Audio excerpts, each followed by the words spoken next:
بسم اللہ الرحمن الرحیم۔ طالبات، ہم مرزا فرت اللہ بیگ کے مضمون ایک وصیت کی تعمیل پڑھ رہے ہیں۔ کل ہم نے ایک وصیت کی تعمیل کا آغاز کیا تھا، جہاں سے سلسلہ منقطع ہوا تھا اور وہیں سے آغاز کرتے ہیں۔ ہم نے پڑھا کہ جو مرزا فرت اللہ بیگ ہیں، انہوں نے مولوی وحید الدین سلیم کا جو ہے وہ خاکہ، شخصی خاکہ لکھا ہے۔ ان کے حلیے کے بارے میں انہوں نے بتایا اور ان کے شاگردوں کے بارے میں بتایا اور ان کی وصیت کے بارے میں بتایا کہ کس طرح انہوں نے، جب مرزا فرت اللہ بیگ نے مولوی نذیر احمد کا خاکہ لکھا تو انہوں نے بھی کہا کہ کاش کہ ہمارا بھی کوئی شاگرد اس طرح ہوتا جو ہمیں اس طرح کی ابدی جو ہے وہ شہرت دے جاتا۔ تو اسی کے بارے میں مصنف کہتے ہیں کہ جب مجھے معلوم ہوا کہ یہ مولوی وحید الدین سلیم ہے تو واقعی مجھے بہت پیشمانی یعنی شرمندگی ہوئی۔ میں نے معذرت کی تو وہ خود شگفتہ طبیعت لے کر آئے تھے، رنج تو کجا بڑی دیر تک ہنستے رہے۔ مصنف کہتے ہیں کہ جب میں نے اسٹیشن پر جب مجھے مولوی وحید الدین سلیم ملے اور انہوں نے مجھ سے بات چیت کی اور میں ان کو نہیں جانتا تھا، اور جب مجھے معلوم ہوا کہ وہ مولوی وحید الدین سلیم ہیں تو واقعی مجھے بہت زیادہ شرمندگی ہوئی اور میں نے معذرت کی تو وہ شگفتہ طبیعت یعنی وہ نہایت ہی اچھی طبیعت کے مالک تھے۔ تو رنج تو کجا یعنی رنج تو بڑی دور کی بات، وہ بڑی دیر تک اس ہنستے رہے، اس جملے کے مزے لیتے رہے۔ کس جملے کے مزے لیتے رہے؟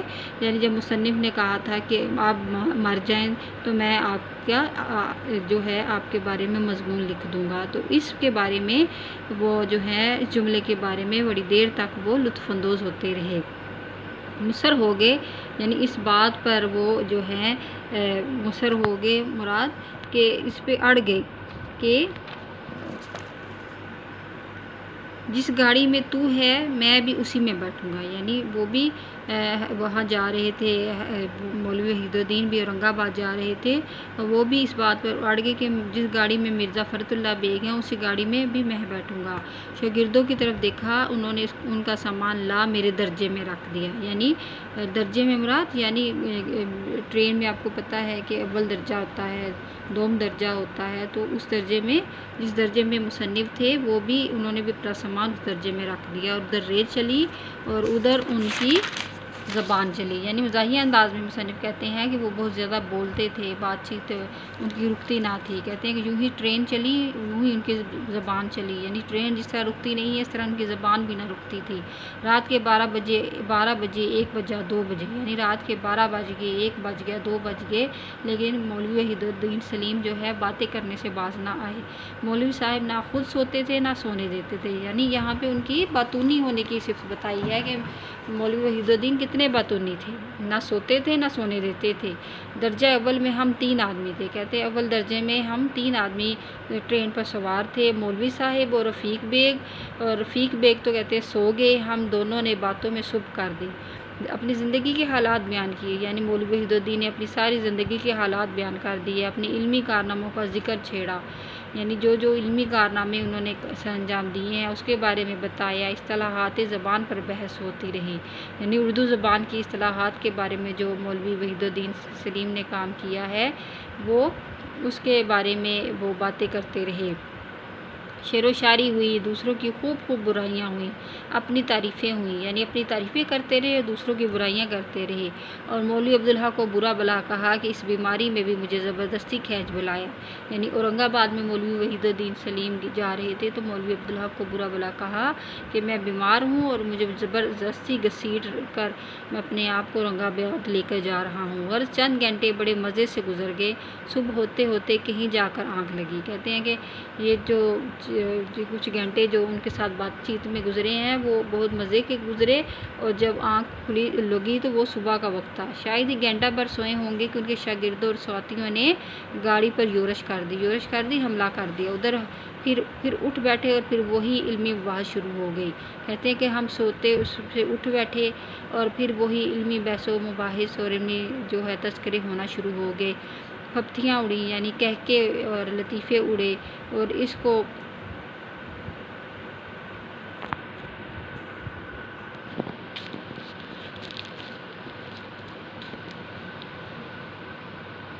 اور اس کو بیوقوف بنایا، اس کی تعریف کی، یعنی کبھی کسی کو بیوقوف کہتے، کبھی کسی کی تعریف کرتے۔ ہنسی اور کہکوں کا وہ زور تھا کہ درجہ کی چھت اڑ جاتی تھی۔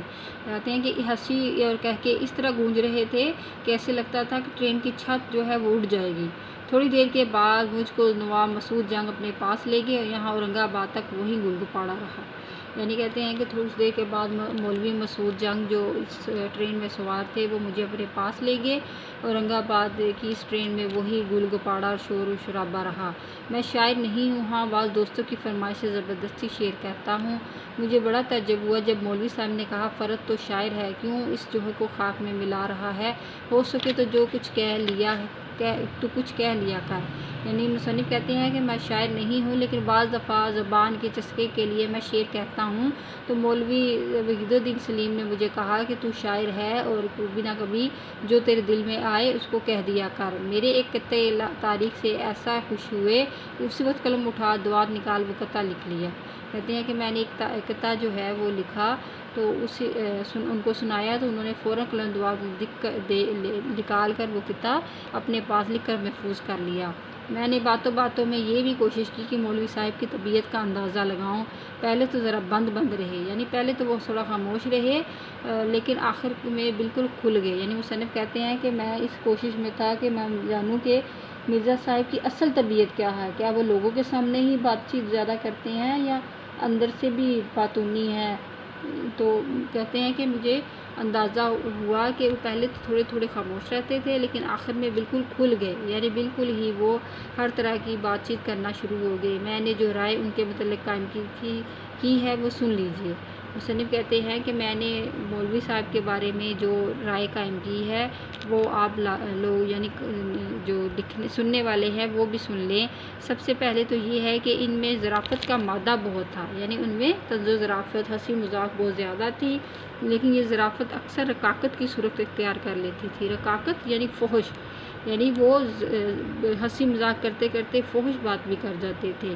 کسی کو برا بھی کہتے تو ایسے الفاظ میں کہتے کہ سننے سے تکلیف ہوتی، اور جب کہنے پر آتے تو پھر یہ نہ دیکھتے کہ کیا کہہ رہا ہوں۔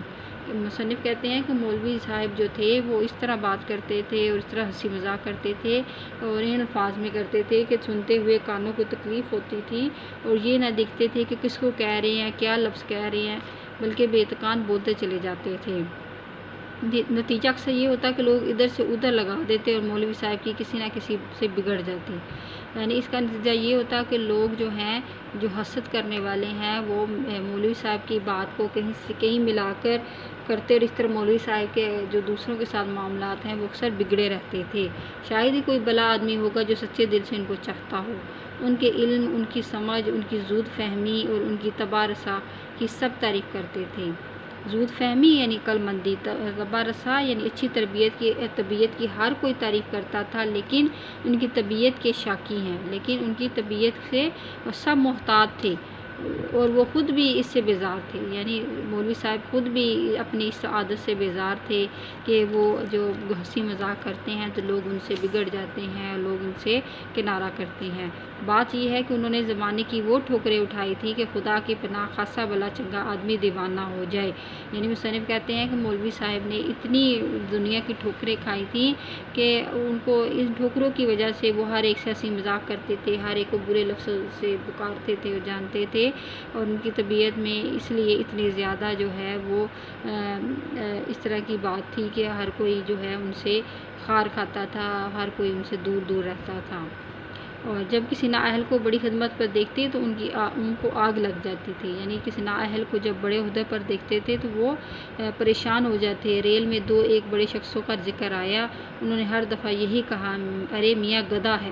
یعنی بڑے شخصوں کے نام آئے جو اس سیٹ کے قابل نہیں تھے جس عہدے پر وہ تھے، تو ان کے بارے میں میاں مولوی وحید الدین سلیم نے کہا کہ گدھا ہے، ایک سطر صحیح نہیں لکھتا، یعنی ایک لفظ صحیح نہیں لکھتا، دیکھو تو کون ہے کہ نواز صاحب ہم کو دیکھو تمام عمر علم حاصل کرنے میں گزار دی۔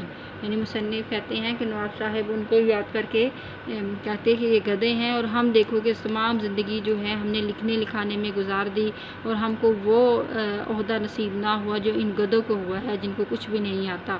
اس اخبار کی ایڈیٹری کی اور اس رسالے کے مینیجر ہوئے۔ یعنی مصنف جو ہے وہ نواب صاحب کے بارے میں کہتے ہیں کہ دیکھو میں نے کبھی کسی اخبار کے ایڈیٹری کی، کبھی کسی اخبار کے دفتر میں دھکے کھائے، کبھی کس رسالے کے مینیجر ہوئے، سر سید کی خدمت میں جو ہے وہ بھی سر گاڑی پاؤں پہیہ کیا، یعنی سر سید کی خدمت میں بھی اپنے آپ کو لگائے رکھا۔ اب جو چند روپیلی مل رہی ہے، روپیلی یعنی شہرت مل رہی ہے، تو فلاں صاحب جلے جاتے ہیں۔ کہتے ہیں کہ مجھے جو کبھی دولت اور کوئی شہرت مل رہی ہے تو لوگ ایسے ہی مجھ سے جلے جاتے ہیں، خبر نہیں کچھ ہونے تو گلا ہی گھونٹ دے، یعنی خبر نہیں کہ اگر ان کا موقع ملے تو وہ میرا گلا ہی گھونٹ دے۔ میں نے کہا مولوی صاحب یہ بات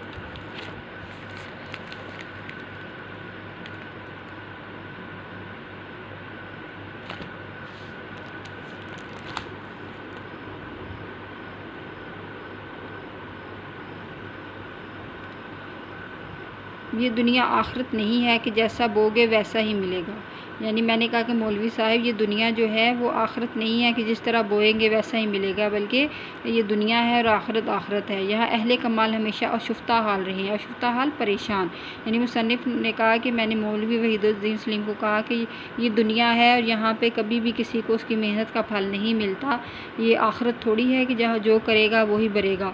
آپ کیوں خام خواہ اپنا دل جلاتے ہیں؟ تو جو اللہ نے دیا ہے بہت ہے، آگے نعت نہ پیچھے پہیہ۔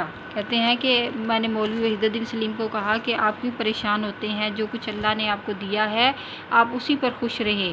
تو آگے نعت نہ پیچھے پہیہ، یعنی نہ کسی کا لینا نہ کسی کا دینا۔ تو مزے کیجئے، بہت گئی ہے تھوڑی رہ گئی ہے۔ کہتے ہیں کہ بہت زیادہ گزر گئی ہے دنیا اور زندگی اور تھوڑی رہ گئی ہے، تو مزے کیجئے، ہنسی خوشی یہ بھی گزار دیجئے۔ تو کہتے ہیں کہ میں نے مشورہ دیا کہ ہنسی خوشی مولوی صاحب زندگی گزاریں، یہ زندگی تو اب چند روز کی رہ گئی ہے۔ وہ بھلا میری باتوں کو کیا سننے والے تھے، ان کے تو دل میں زخم تھے، تمام عمر مصیبت اٹھائی تھی، نا اہلوں کو آرام و آسائش میں دیکھ وہ زخم ہرے ہو جاتے تھے، زبان اپنی تھی کسی کا دینا نہیں تھا، بے نقط سنا کر دل ٹھنڈا کر لیتے۔ بے نقط یعنی بے تکان نکال کر، ان کو گالیاں دے کر، ان کو بلا برا کر کے کہہ کر اپنے جو دل کی جتنی بھی وہ زخم تھے وہ ان کو جو ہے ان کو مرہم لگا دیتے تھے۔ جب بھی وہ کسی نااہل کو اچھی جگہ پر دیکھتے اور آرام و آسائش میں دیکھتے تو ان کو برا بلا کہتے اور ان کو گالیاں دے کر، گالیاں سنا کر اپنے دل کو تسلی دیتے تھے۔ تو عزیز طالبات، آج کے لیے اتنا ہی کافی ہے۔ نیکسٹ لیکچر میں ہم مزید اس کے بارے میں پڑھیں گے۔ اللہ حافظ۔